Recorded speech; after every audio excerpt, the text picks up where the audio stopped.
Okay, so it's a little bit of like open tabs. We talked about Yehudah HaChasid last week, and we maybe briefly mentioned once or twice something about names in the past week or two.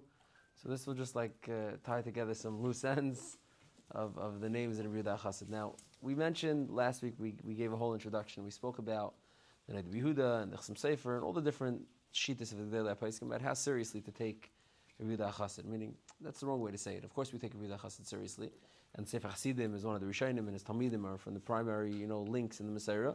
But meaning the tzava of Yehudah HaChasid in particular, the things that he writes that are sakana and the tzava, do we have to actually be cautious of those?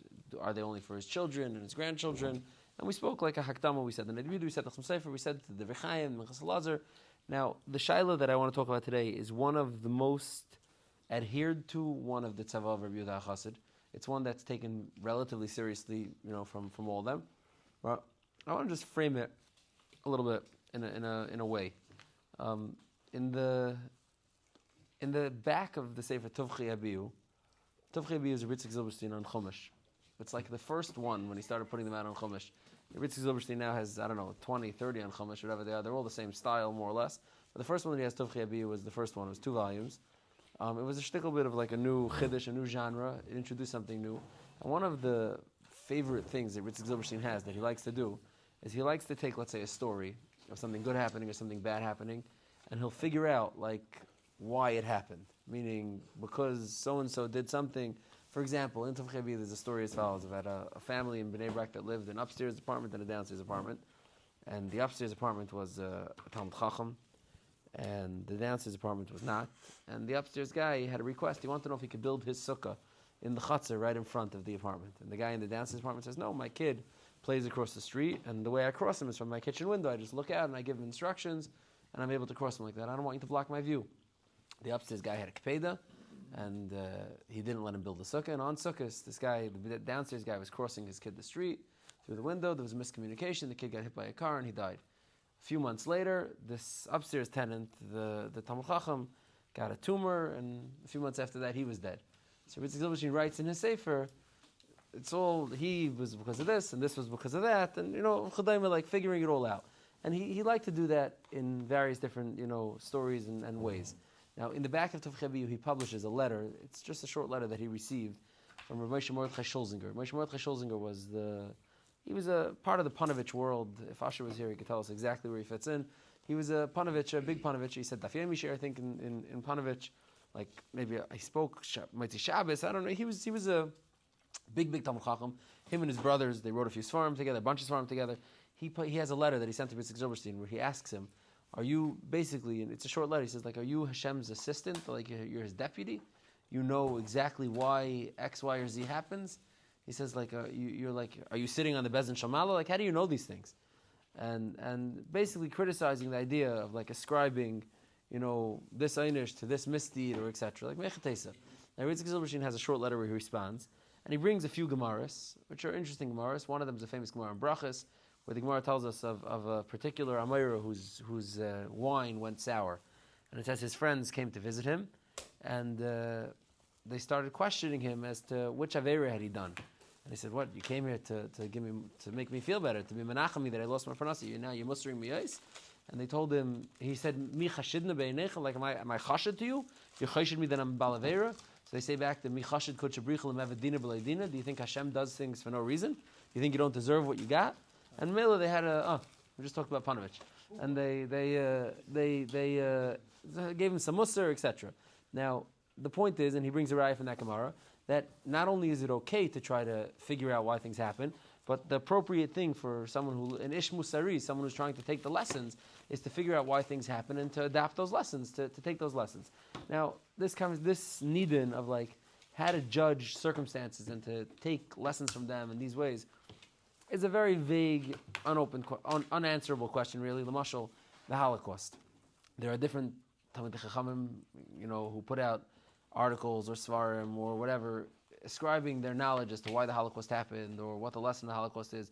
And there are others who took major offense to it and said, like, Mechatesa, this question happens every time there's a tzara, every time it's because of tznius or the internet or shaitels or leistat, right? I mean, you'll have the camps who say, oh, I know exactly why that's happening. It's because this, and have the other people say, come on, how could you say that, right? Meaning this is I don't think there's one right way or wrong way. Of course, we're supposed to look at things that happen and try to realize that they happen in the context of our schusim.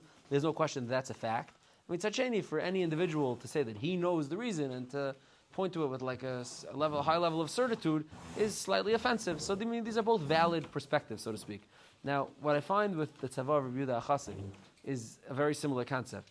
There are certain ones of the tzava of Yehudah HaChasid where people observe too many bad things happening in these circumstances. Meaning, it's not pshat that if you look in the tzava, it prioritizes some over others. It's in the tzava, there's I don't remember what number we said, 77, I think, items in the tzava. It's not like the tzava says, here's the Asar Sedibris. Keep these 5. If you're a little better, keep another 10. If you're a little better, keep another. There's no prioritization of one over the other. But Klal Yisrael, based on their read of the facts, meaning based on looking around and analyzing why X, Y, and Z happened, came to certain conclusions about which ones to be more machmor and which ones to be less machmor. Now, the one we're going to talk about today, there's 2 reasons really why people are more machmor about it.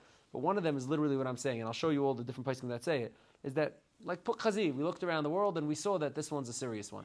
Now, I want to read it first, the Nusach, and then we'll go into the detail. So, Tzava Eis Chav Gimel, in the Maduris that we have today, is as follows. La Yisa Adam Isha Sheshmar Keshem Imai. A person shouldn't marry a woman who has the same name as his mother.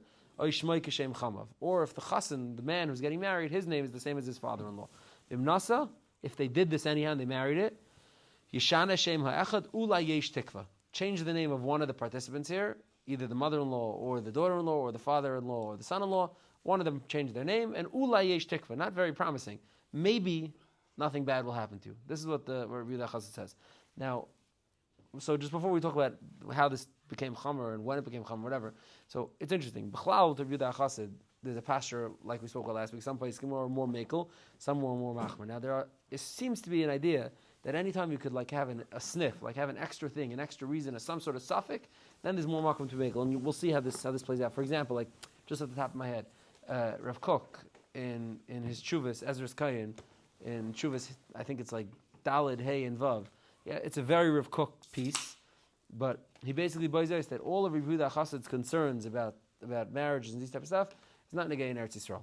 If you're living in Eretz Yisrael fixes it, and it's all good to go. Now, he doesn't just say that; he layers it on with the regular, halachic, rabbinic discussion about when and where to apply Yehudah HaChasid, and he even says that if Shidduchim are hard to come by, then a person could cut corners on these things, and these things are not worthy to be mevatel getting a shidduch for. But then, his ultimate, the Bria Chaticha, the foundation of what he's leaving off with over there, is that Eretz Yisrael gives a way to not be worried about this. That's just an example of you see the building blocks. Now, what's the reason for the sister? So the reason for the sister is again, like everything in the Tzava Yehudah HaChasid, we don't really know. It doesn't really say. The Divrei Chaim in Tshuva Ches in Even Ezer, he says the reasons that I'm about to tell you, it's foolhardy to even go into them because who knows? How do we really know what the reason is? But the reasons that are given are as follows. The first one that I saw is this is the Satmar reason. Heishiv Moshe's, the Yismach Moshe's Tshuva, and Avnei Tzedek is the Yetiv Lev's Tshuvas, I believe. They say pretty straightforward. The reason is because of Ayin Hara. Anytime the name is too similar, it gets people talking. People notice it. People take note of it. And anytime when you're on everybody's tongue, it's a problem. Ad kedei kach, no. It's Ayin Hara. That's tam number 1. Tam number 2 brought down in other tshuvas. I think the Rabbi Leo Gutmach, Rabbi Leo Greiditzer says this, and Rabbi Yosef Shal Natan says this, and others, that the reason is because of kibbut of aim. Because you're not really supposed to say your father's name, and a girl's not supposed to say, right? These are names you're not supposed to say. And if you're going to have a wife who has the same name as your mother, or you're going to take a son-in-law who has the same name as a father-in-law, you're ultimately, the children are going to end up saying their parents' names, and it can end up being in front of their parents.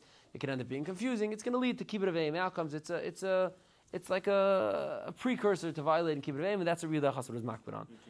What do you say? Yeah, for sure. Yehudah HaChasid himself says that. We'll talk about that. The shadows. 1 second. The others say the reason is because you're not going to be able to name after those names. Since your wife has those names or the husband has those names, that itself is a pagam kibbut. No, who cares, right? Big deal, yeah. But some say that you're not going to be able to name after the names. That's like the drachim al pi pshat, and the Divrei Chaim says to ignore those. They're not so consequential. They're not convincing, in his opinion. They're not convincing. Now, the reason why this one took on a life of its own and got more chamer is because, and this is brought down in, let's say, the Tzemach Tzedek's Tshuva and other places, but because this is brought down in the Arizal also. The Al Pi Kabbalah, this idea of not marrying a girl whose name is the same as your mother, is brought down in the Mekubalim bring it down, and since it's brought down in the Mekubalim, it has like some sort of like extra chaymer. Now, what's the reason for it in the Mekubalim? So that we're not going to talk about tonight. But it's brought down in the Mekubalim. The Arizal brings it, and other Sifrei Kabbalah bring it. Now, because this one is in Kabbalah, and because this one people felt it led to major dangerous outcomes and was very severe, people, Paiskim included, started taking this one particularly more serious than other of the tzavos. And I'll read you like a collection. It's rather interesting. It's a lot of Svardish Paiskim that have a collection. Each one of them in their own way writes how they saw personal stories of people violating this tzavah and terrible outcomes. Now, I just want to start with one that's a little bit humorous. That's not like the full blown thing. There was a German Rav by the name of Rabbi Avram Bing. He's like late 1700s. He's a Rebbe of the Aruch LaNer. He's a Rebbe of Rabbi Yitzchak Bernays. He's a Rebbe of like all the German Talmid Chacham and that dar. And he this is brought down in Tshuva by the Malamed Lahayel. He married two of his children off to two sisters, 2 boys to 2 girls. Now that's another one that's in Yehudah HaChasid that we're not talking about tonight, marrying off two brothers to sisters. And on the way leaving the wedding of the younger brother, of the younger son, his son fell off the wagon and broke his hand. He broke his arm. And the Rav Bing commented, and he said, that's Rabbeinu Gershon, Yehudah HaChasid giving a patch. That's a patch on the hand from Yehudah HaChasid. I told you not to do this, you're doing it anyway. Now, this is what Rav Bing said. Now, the Malamed Lahayel points out in his tshuva, David Tzviafani points out, he says, you see that Rav Bing A, still did it. He did do the shidduch, even though it was in violation of Rabbi Yehudah HaChasid. And B, you see that even when something happened, he didn't fall apart and say, oh, we have to get divorced, terrible things are going to happen. He said, okay, it's a patch from Rabbi Yehudah HaChasid and Megate fighter. That was the thing. So the Malamed Lahayel brings that as like an example of not overdoing it, not getting too intent on it. But in the Svardish Paiskim, starting with the Chida and then down to Rav Chaim Palachi and others, and I'll read you some of the quotes. They bring like stories. I'll read the Chida. The Chida in Yosef Amos says like this: Ani hagever, as I'm testifying about myself. Reisi b'chasen v'chama v'kala v'chamaisa. 2 different stories. One case of a chasen and his father-in-law had the same name, and one of a kala and her mother-in-law had the same name. Shalei tzlichu zivugam. They didn't have good marriages. Achas hoisa she amar avia she'enei chash lezeh. One, the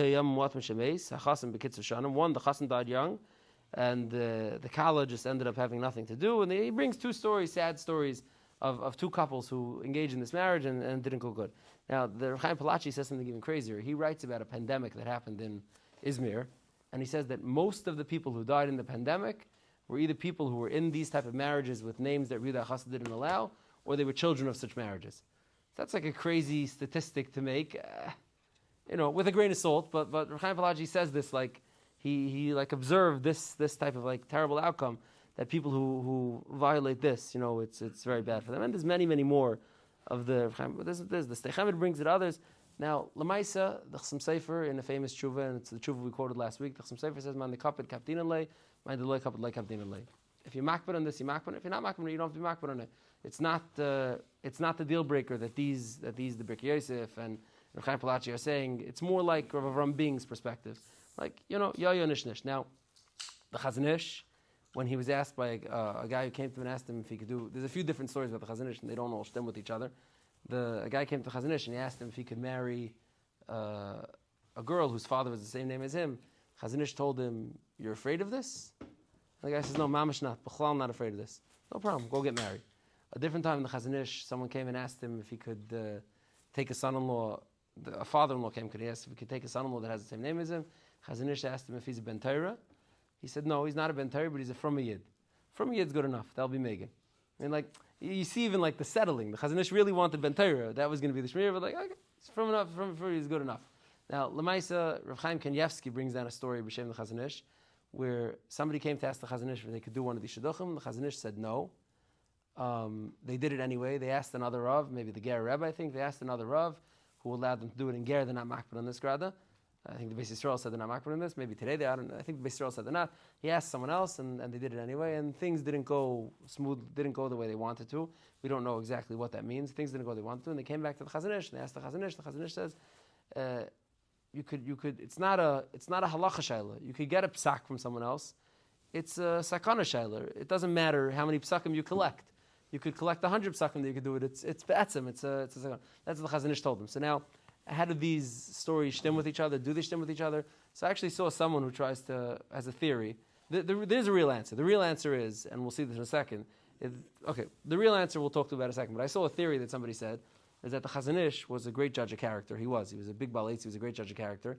And the Chazon Ish really, really held like the Chasam Sofer, that man the kapit kapdinale, man the kapit kapdinale. It depends if you care about it, but not if you pay lip service to caring about it, not caring about it. If you actually care about it, so he would talk to the person, and by some of them he sensed that they did really deep down care about it. They were looking for a psak to tell them not to care about it. He says a psak that you shouldn't care about it is not called not caring about it.